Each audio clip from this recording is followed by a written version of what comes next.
Hello and welcome to Tech Gainers. My name is Chanda and I'm a technology explorer. Today's video is about Flowable HTTP task, how you can add a functionality where you want to invoke a HTTP API call to do something backend processing, for example, order booking, or maybe you can call the other API to send them data from the workflow to another system.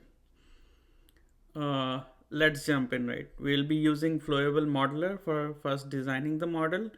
Then we'll take that model and put it into our Flowable engine. And then we'll initiate a workflow and we'll see how the API is getting called, and we'll show you the variable responses as well. Let's go ahead.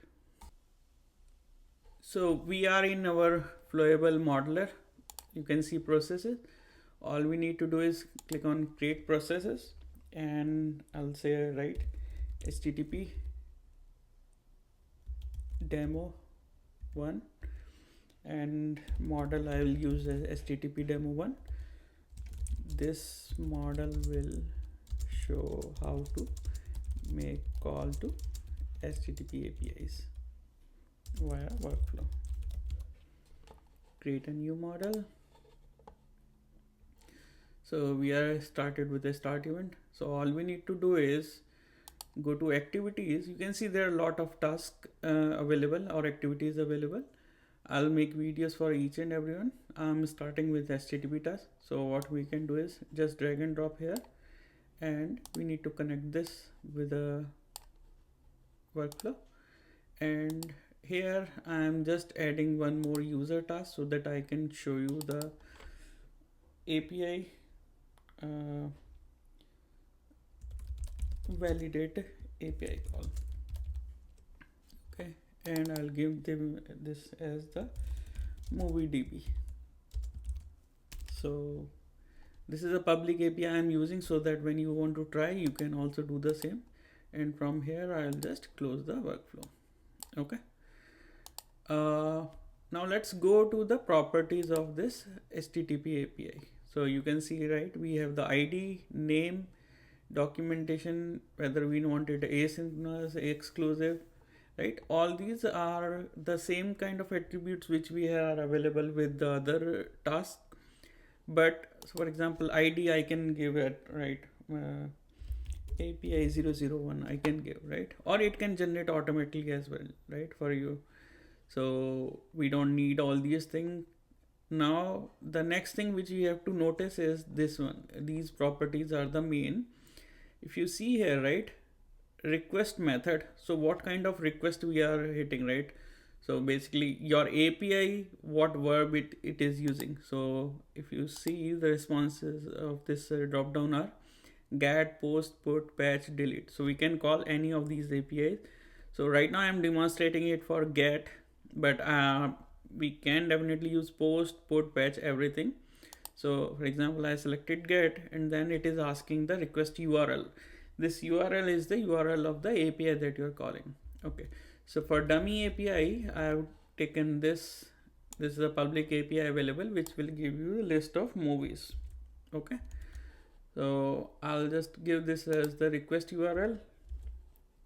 Save it. Then for example, if your API is using any headers, sometimes we have the header parameters as well. So you can add the request headers over here. Then for the post request, patch request, you have the request body as well. So you can give the request body. Okay. Then if you want to specify any encodings for request body, then request timeout is the timeout we set, right? So basically we cannot go endless, otherwise our process will stuck, right? So we can give the timeout in milliseconds, so that after this if we are able to get the response within this time frame, it's good. Otherwise it will gets to the error condition. Okay. And disallow redirects, again these are the properties. Then we have certain like fail status codes, right? So these are the codes where we have to retry, right? So for example, if we are getting 400 or 5xx series or 4xx series, right, then we can retry. Then handle status codes are the one where we are ignoring them, right? For example, if 404 is coming or 3xx series, right? So all these are comma separated status codes which we can do. And then ignore exception, right? If we want to ignore exception, so for example, if this was just an optional API we want to introduce, right, you can set ignore exception as true. I can set as true. So response variable name, right? What is the variable name where you want to store the response? So I will say movie API response. Okay. Then save request variables. Do you want to save the request variables? If not, leave it like this one, right? Or I can say false.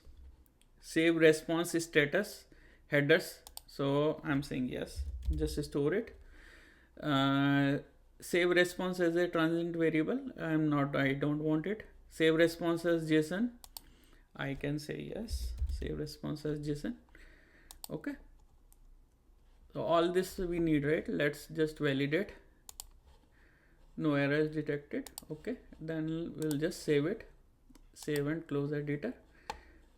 Now we can just download this one. Okay. I'll just copy it and let's go to our, what we need to do is we have to put this in the processes. So I'll just paste this here. So if I see the process definition, so this is the one which we have given, right? Where we have the type of get endpoint and we are storing this as a response. Okay. Now all we need to do is restart our server.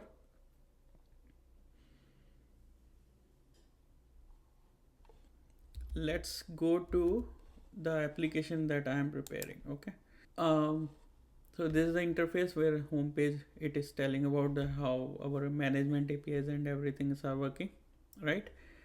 And now we are into management tab where it is saying what is the version. So info will give that, okay, I'm running the Flowable version 7, right? And if you want to save the details, right, it can give the detail as well. Now let's go to the repository which lists the process definition. So as you can see, right, it is showing that I have 4 processes currently. And if you see the version here, right, column, it says 9518. So that means that I have deployed 9 different versions of Hello World. Okay. Then HTTP demo 5 versions. So this is the one HTTP demo one which we have created just now. Okay. And there is a leave application. Okay. So this repository process definition screen, it will give you all the data of what is the description, what is the name, deployment ID, whether it is suspended or not, right? If you want to download the BPMN, you can just click download BPMN and you can get it. And if you want to see the workflow image, you click on workflow image and then we can see, right? So this process will start and it will call MovieDB API and then it will a human task to validate. Okay. So, and there is a button for initiating a process, right? So we are creating a new process instance. So let's click on initiate process. The process is initiated and like I can show you again, right? So HTTP demo 1. If I go into this one, it will show me, okay, these are the process instances running right now. And this was the ID of that process instance which we have created. And start time.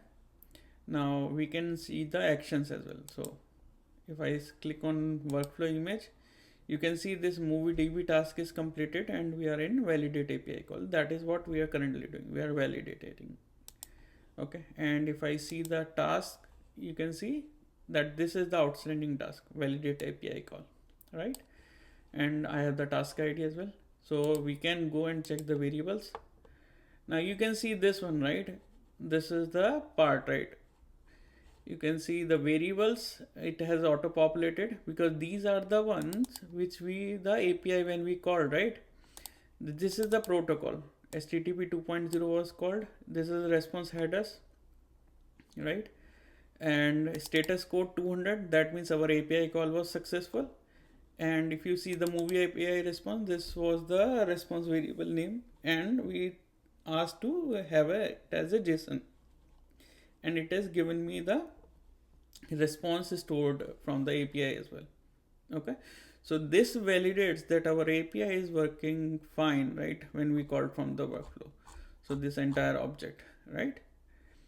Now this is what I want to demo, right? What we have covered, right? Let's summarize. We created a model, workflow model, where we have introduced the HTTP task MovieDB, which will call the API to get the data, and then there is a validate API call task. We have taken this definition and deployed in our code base, right? So in the code base, we have put it in the processes folder, and we have restarted our server so that this definition is deployed. Once this is deployed, we have gone to the dashboard where we can see under repository, we have this task, this process definition. Here we have seen the workflow image. We can see that it can download the BPMN as well, and we can initiate the process, right? And if you want to see what are the different process instances, we can click on this one. We can see this is the process running.